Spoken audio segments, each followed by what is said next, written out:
नमस्कार। बातों बातों में आज के इस कार्यक्रम में मेहता टॉक्स में आपका स्वागत है। सभी का अभिनंदन, प्रणाम। आज हम उल्लेख करना चाहते हैं बंगाल चुनाव का। बंगाल चुनाव, पश्चिम बंगाल के विधानसभा का चुनाव कुल 8 चरणों में होने हैं। बहुत सरल भाषा में और आसानी से मैं समझा सकने की कोशिश करना चाहता हूं। पश्चिम बंगाल में 294 सीटों पर विधानसभा के चुनाव होने हैं और जिसका पहला चरण का चुनाव 27 मार्च को है, यानी अगजा के एक दिन पहले। इन दिनों पश्चिम बंगाल में घमासान मचा हुआ है चुनाव प्रचार में। अपने एक लेख में विकास सिंह बताते हैं कि लोकसभा चुनाव में पश्चिम बंगाल में अब तक का सर्वश्रेष्ठ प्रदर्शन करने के बाद बीजेपी के हौसले बुलंद है। चुनाव में बीजेपी ने ममता के गढ़ में बड़ी सेंध लगाते हुए पिछली बार लोकसभा के चुनाव में 18 सीटों पर ऐतिहासिक जीत की थी।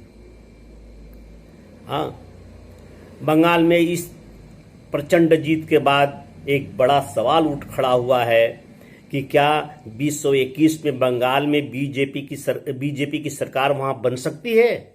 सवाल ये भी उठ खड़ा हुआ है कि क्या बंगाल में जिस तरह ममता ने लेफ्ट के गढ़ में सिंध लगाते हुए 2011 में विधानसभा के चुनाव में 184 सीटों पर जीत हासिल की थी, वैसा ही कुछ 2021 में विधानसभा के इस चुनाव में बीजेपी करने जा रही है क्या।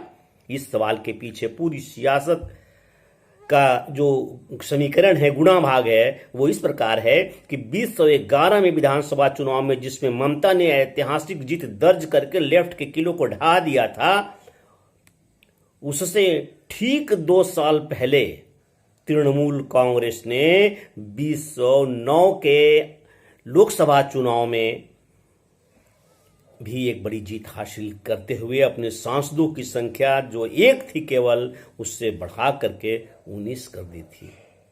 और ऐसा ही कुछ इस बार बीजेपी ने भी किया, जिसने 2014 के मुकाबले अपने सांसदों की संख्या जब उस वक्त में 2 थी, उसको बढ़ा करके 18 कर दी है ये बीजेपी ने।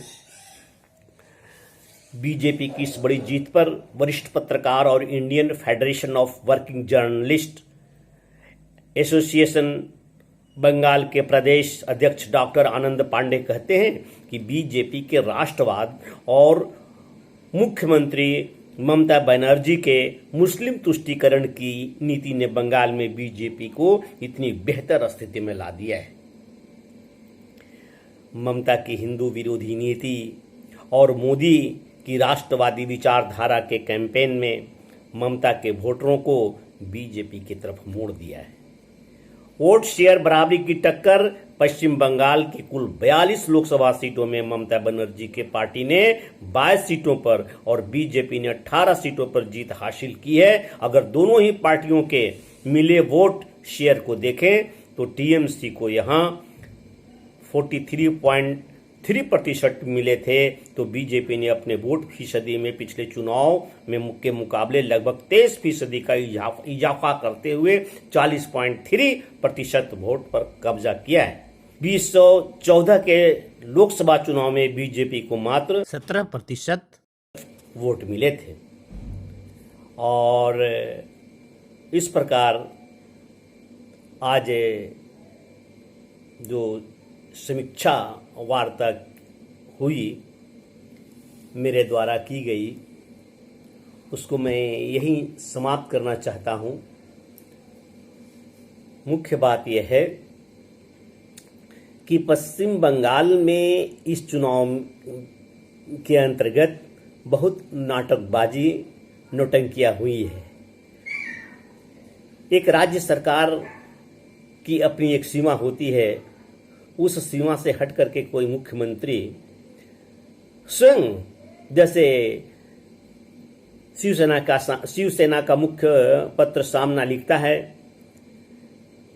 कि ममता बनर्जी घायल बाघ की तरह बहुत आक्रामक हो गई है, तो घायल बाघ आक्रामक तब होता है जब उसे पता चलता है किसी शिकारी ने उसे घायल किया है, और वो जिस शारीरिक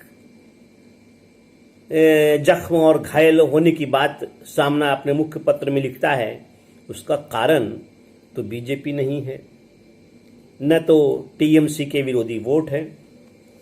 वो तो खुद पांव कैसे किधर से क्या टक्कर हुआ, कैसे गिरी, और फिर कैसे प्लास्टर पड़ा, फिर प्लास्टर कट गया, फिर व्हील चेयर पर, व्हील चेयर से फिर स्टैंडिंग पोजीशन में आ गई। तो ये तो खुद उनके अपने तमाशे हैं, और इन्हीं तमाशों के बीच में पश्चिम बंगाल का वोटर्स, उनको निर्णय लेना है।